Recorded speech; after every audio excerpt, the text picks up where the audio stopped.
देवेंद्र फडणवीस यांचा dream project आहे. त्या ड्रीम प्रोजेक्ट पायी ते पार शेतकऱ्यांची माती करायला निघालेले आहेत. नुकसानावर ज्या प्रकारे लाठी हल्ला करण्यात आला, शेतकऱ्यांच्या जमिनी बळजबरी बळकवण्याचा प्रयत्न करण्यात आला, तो अगदी मानवतेला लाजवणारा प्रकार आहे. देवा भाऊ हे काय चालवलंय तुम्ही? एक साईडला म्हणता लाडकी बहीण आहे, त्यात लाडक्या बहिणीला अक्षरशः तुम्ही मारपीट करून तिच्या स्वतःच्या हक्काच्या जमिनीवर तुम्ही लुटण्याचा प्रयत्न करता. सरकारनं आम्हाला किती कोटीचं आमिष दाखव, काही दाखव, आम्हाला आमची जमीन आमच्या लेकरबाळासाठी आहे, आम्ही शासनाला देणार नाही.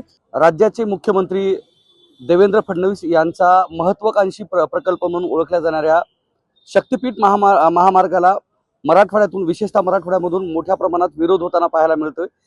देवेंद्र फडणवीस यांनी निक्षून सांगितलं होतं की कोणत्याही धर्तीवर शक्तीपीठ महामार्ग हा पूर्णत्वास जाईल आणि शेतकऱ्यांचा हा विरोध जो आहे त्यांच्याकडे लक्ष देऊन त्यांचे जे प्रश्न आहेत ते सोडवले जातील असं पण सांगितलं होतं. आज अधिवेशनाचा पहिला दिवस आहे आणि मराठवाड्यामधून या ठिकाणी शेतकऱ्यांचा या शक्तीपीठ महामार्गाचा जो विरोध आहे तो प्रामुख्यानं मोठ्या प्रमाणात होताना पाहायला मिळतोय. नांदेड असेल, परभणी असेल आणि इतर जिल्ह्यामधून सुद्धा मोठ्या प्रमाणात विरोध होताना पाहायला मिळते. या ठिकाणी शक्तीपीठ महामार्गामध्ये ज्या शेतकऱ्यांची जमीन गेलेली आहे असे शेतकरी या ठिकाणी आपल्या सोबत आहेत. काय सांगणार? आज जिल्हाधिकाऱ्यांना तुम्ही निवेदन दिलेलं आहे, काय मागणी आहे? आपण जसं म्हणलात की देवेंद्र फडणवीस यांचा ड्रीम प्रोजेक्ट आहे. त्या ड्रीम प्रोजेक्ट पायी ते पार शेतकऱ्यांची माती करायला निघालेले आहेत. आणि 2च दिवसापूर्वी आपण त्याचं ट्रेलर बघितलं. 2 दिवसापूर्वी परभणी जिल्ह्यामध्ये सहजपूर गावामध्ये ज्या प्रकारे, ज्या अमानुषतेने महिला आणि बालकांवर, पुरुषांवर ज्या प्रकारे लाठी हल्ला करण्यात आला, शेतकऱ्यांच्या जमिनी बळजबरी बळकवण्याचा प्रयत्न करण्यात आला, तो अगदी मानवतेला लाजवणारा प्रकार आहे. त्यांचा ड्रीम प्रोजेक्ट भलेही असेल, पण ती शेती म्हणजे आमच्या शेतकऱ्यांचे भविष्याचं, पुढचं पिढीचं ते ड्रीम आहे. ते आम्ही कुठेही हिसकाटून घेऊ देणार नाही, ही शेतकऱ्यांची भूमिका आहे. आणि त्या घटनेचा निषेध करण्याकरता आणि शासनाला जे काही आमच्या तीव्र भावना आहेत आणि आम्ही जमीन देणार नाही, भले आमचं रक्त सांडलं तरी चालेल, या भावना घेऊन आज आम्ही माननीय जिल्हाधिकाऱ्यांना निवेदन दिलेलं आहे. आणि कुठल्याही परिस्थितीमध्ये त्यांचा जो काही शक्तीपीठ आहे तो होऊ नये याकरता आम्ही ठाम आहोत, ही भावना घेऊन शेतकऱ्यांनी आज आपले म्हणणं मांडले. मुख्यमंत्र्यांनी वारंवार सांगितलं होतं की शेतकऱ्यांची बाजू ऐकून घेतल्या जाईल आणि त्यानंतरच त्याला हात घालून हा जो प्रोजेक्ट आहे पूर्णत्वास नेला जाईल असं बोललं जात होतं. खरंच मुख्यमंत्री कार्यालय किंवा राज्य सरकारकडून त्या पद्धतीची तरतूद करण्यात आली का? तसा संपर्क करण्यात आलाय का? माझ्या माहितीप्रमाणे आज या शक्तीपीठच्या मुवमेंटमध्ये सगळे मोठे मोठे नेते आहेत. आमचे नेते राजू शेट्टी साहेब आहेत, बंटी पाटील साहेब आहेत, खोंडे साहेब आहेत, राजन क्षीरसागर साहेब, ही सगळी मोठे नेते मंडळी या सगळ्यामध्ये असताना आजपर्यंत मला वाटत नाही की शासनाकडून चर्चेसाठी कुणाला निमंत्रण आलेलं आहे. त्यामुळं देवेंद्र फडणवीस आणि केंद्रातले नरेंद्र मोदी, देवेंद्र आणि नरेंद्र हे दोघंही खोटं बोलण्यात माहीर आहेत. त्यामुळे हे फक्त चर्चेचा फार्स करतात. प्रत्यक्षामध्ये अशी कुठलीही आजपर्यंत चर्चेची एखादी बैठक झाल्याचं मला तरी आठवत नाहीये.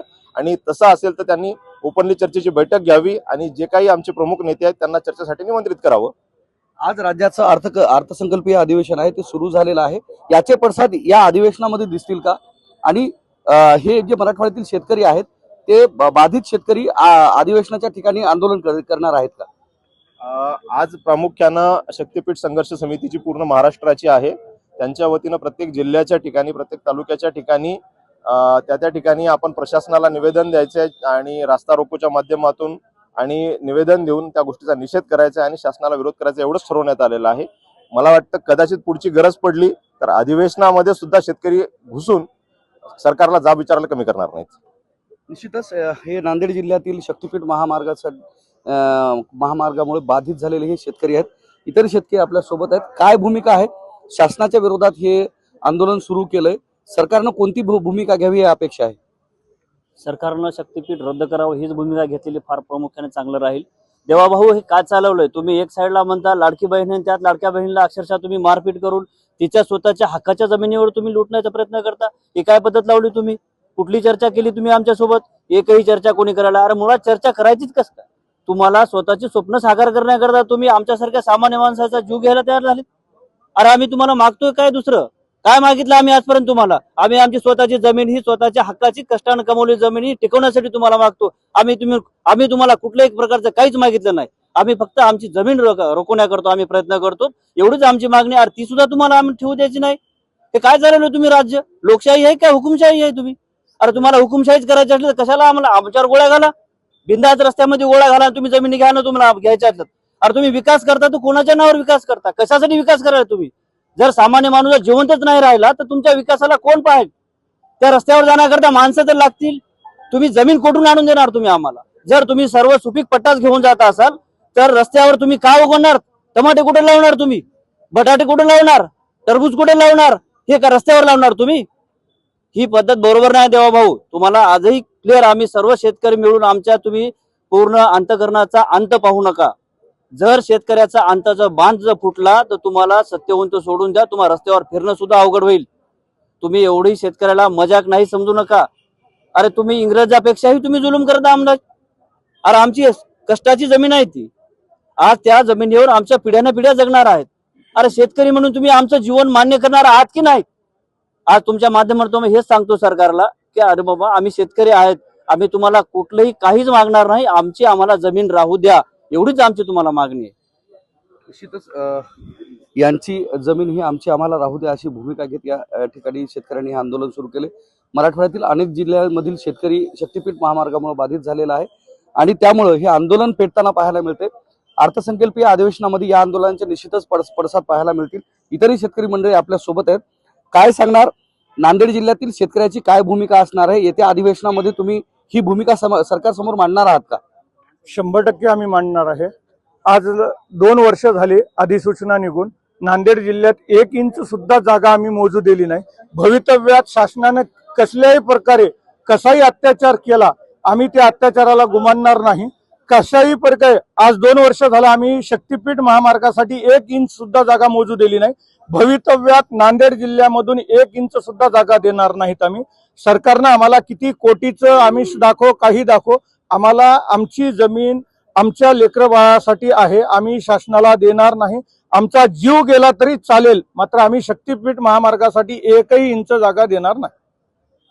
शक्तीपीठ महामार्गासाठी आम्ही 1 इंचही जागा देणार नाहीत अशी भूमिका शेतकऱ्यांनी घेतली. इतर शेतकरी मंडळी आपल्या सोबत आहेत. काय सांगणार, आज आपण विरोध करताना पाहायला मिळतं, कालची जी परभणीची घटना झालेली आहे त्या परभणीच्या घटनेकडे तुम्ही कसं पाहता? त्या परभणीच्या घटनेकडे एक अमानुष मारहाण केल्यासारखं आहे आणि शासन म्हणते की तुम्ही दुसरे शेतकरी येऊ नका. आज आमचे मुलं भारताच्या सीमेवर भारत माता म्हणून लढत आहेत. त्यांची जर जमीन चोरून घेत असला तुम्ही भारतातल्या भारतात, तर त्यांनी कोणासोबत लढायचं? तुमच्यासोबत लढायचं का पाकिस्तान आणि दुसऱ्या देशासोबत लढायचं? हे एवढी आमची इच्छा आहे. निश्चितच नांदेड जिल्ह्यामधून सुद्धा हा शक्तीपीठ महामार्ग जातोय आणि त्याला या ठिकाणी प्रामुख्यानं विरोध होताना पाहायला मिळतो. कालच्या तारखेमध्ये परभणी जिल्ह्यामध्ये शक्तीपीठ महामार्गाचं ज्यावेळेस हस्तांतरण होत होतं आणि त्याचं अधिग्रहण करण्याचं काम चालू होतं, त्यावेळेस पोलिसांच्या वतीनं लाठीचार्ज करण्यात आला. एवढंच नाही तर महिलांवर सुद्धा लाठीचार्ज झाला आणि त्यानंतर या ठिकाणी मराठवाड्यातील शेतकऱ्यांचा जो संतप्त जमाव जो आहे तो आता प्रत्येक जिल्हाधिकारी कार्यालयासमोर येऊन या ठिकाणी आंदोलन करताना पाहायला मिळतोय. कॅमेरामन सुधाकरसह मी धनंजय सोळंके, टाइम्स नाव मराठी, नांदेड.